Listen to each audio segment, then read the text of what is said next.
what do you make of what you've seen and what you've heard so far this morning? Yeah, it's a little disappointing, Peter. And by the way, thanks for having me. I was expecting, as many of us were, a much more serious trial. The way that our system works for impeachment is that the House of Representatives would sort of be a precursor to a trial, just to sort of vote as to whether or not a trial is justified.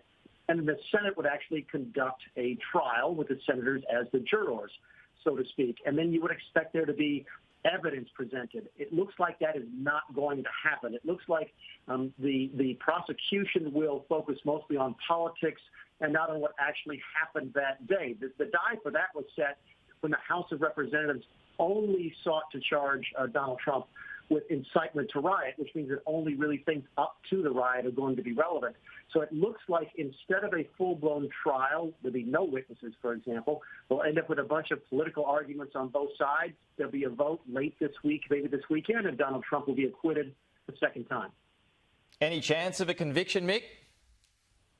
No, none whatsoever. And I think they've already telegraphed that. And there was really, as soon as the House of Representatives brought this very narrow indictment, this very narrow charge of incitement to riot only, I think it was a foregone conclusion.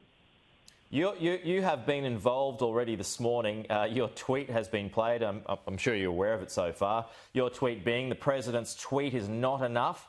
He can stop this now and needs to do exactly that. Tell these folks to go home. That's what you tweeted, and that's what's been used this morning. Were you expecting that? It doesn't surprise me. It's American politics, but no, I stand by those tweets. In fact, I went further than that night, and I resigned my position. It was a small position at the State Department after I had served as chief of staff. But no, I thought the president's conduct during the riots was far less than we expected of the President of the United States. But again, that doesn't go to the heart of the matter of this indictment, of this actual impeachment. The charge is incitement to riot, which means that really the only thing that's relevant is what he did up to the time of the riot, which was the speech that he gave that morning, some of the things he may have said in anticipation of the speech, in anticipation of the rally. But really what the president did as soon as the riot started really isn't that relevant. So, no, it doesn't surprise me. I stand by the tweets. I still don't think the president did enough in a timely fashion. I'm not ashamed of saying that, but it's not going to be relevant to the outcome of this impeachment trial. Part of what he said, though, Mick, is stop the steal, fight like hell. Is that not incitement to riot? It is relevant because of its timing. That's the stuff that precedes the riot.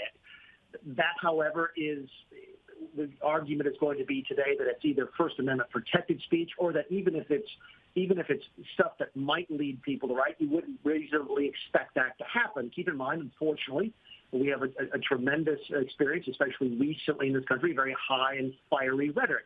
You can expect, for example, the president's defense team to play similar speeches by Democrats over the course of the last several months or several years of his administration, encouraging people, for example, to take to the streets and to take action and so forth.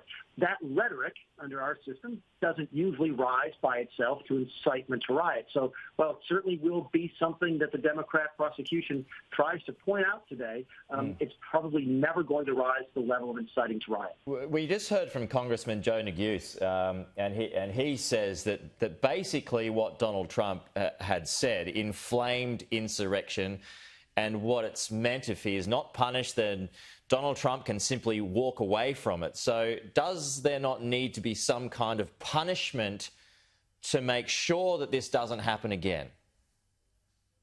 Punishment in our system can come in a variety of different ways. The president could be impeached. In theory, one supposes he could be criminally charged by the Department of Justice afterwards. But really the punishment, for lack of a better word, for politicians who don't live up to our standards is that we don't elect them again. And as your introduction correctly pointed out, President Trump is eligible to run again for president in 2024. Remains to be seen as to whether or not the group of people who support him, and certainly there are still a lot of those, will stay with him and stay loyal to him over the course of the next several years. So the impeachment, I get what the Democrats say. They don't want to, they would love to get rid of the president. I get all that. I understand that.